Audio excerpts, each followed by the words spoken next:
Barshi hotel असोसिएशनचे अध्यक्ष इम्तियाज तांबोळी यांनी एका न्यूज चॅनलला दिलेल्या मुलाखतीत बार्शी पोलिसांना आरोपींची धिंड काढण्याची विनंती केली होती। त्यांच्या या मागणीनुसार बार्शी पोलिसांनी आरोपींना दोरखंडाने बांधून बार्शी शहरातून धिंड काढत त्यांना न्यायालयात हजर केले। या घटनेने अनेक प्रश्न उपस्थित केले आहेत आणि आरोपींच्या कुटुंबियांवर तसेच समाजावर गंभीर परिणाम होऊ शकतात। जेव्हा आरोपींना न्यायालयात हजर केले गेले तेव्हा त्यांच्या नातेवाईकांची प्रतिक्रिया अत्यंत तीव्र होती। नातेवाईकांनी पोलिसांना विचारले की तुम्ही आमच्या मुलांची धिंड का काढली?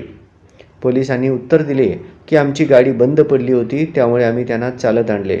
या उत्तराने नातेवाईक संतप्त झाले आणि त्यांनी या घटनेचा निषेध केला।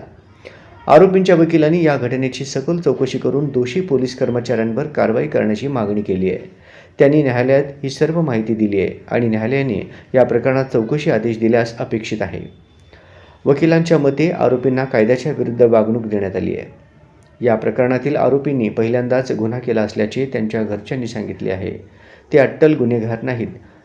गुन्हा घडल्यानंतर त्यांनी स्वतःहून पोलिसांसमोर हजर केले होते, तरीही त्यांना अट्टल गुन्हेगारांप्रमाणे वागणूक दिली गेली। त्यामुळे त्यांच्या कुटुंबियांना समाजात योग्य वागणूक मिळेल का हा प्रश्न पडला आहे। भारतीय संविधान आणि कायदे प्रत्येक व्यक्तीला न्याय मिळवण्याचा अधिकार देतात।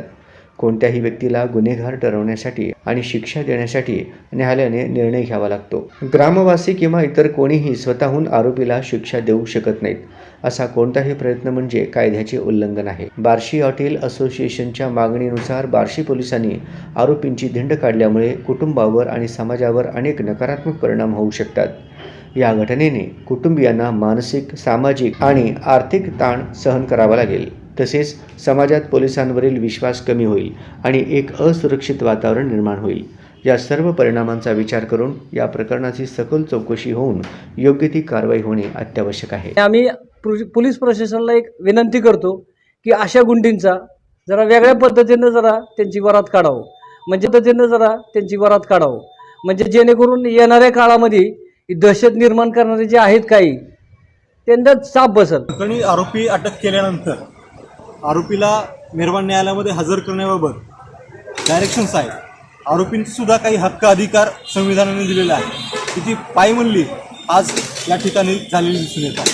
यातील आरोपींना गाडीतून खाली उतरून भर चौकातून आज बार्शीच्या बाजारपेठेतून कोर्टात न्यायालयात हजर केलेला आहे। त्यामध्ये आरोपींना रस्सीने बांधून हातामध्ये बेड्या टाकून बाजारातून न्यायालयात आणलेलं आहे। अशी प्रोसिजर कुठल्याही कायद्यामध्ये, या सध्याच्या नवीन भारतीय न्याय सुरक्षा कायद्यामध्ये सुद्धा तशी तरतूद दिलेली नसताना देखील पोलिसांनी हा प्रकार केल्याचं दिसून येत आहे।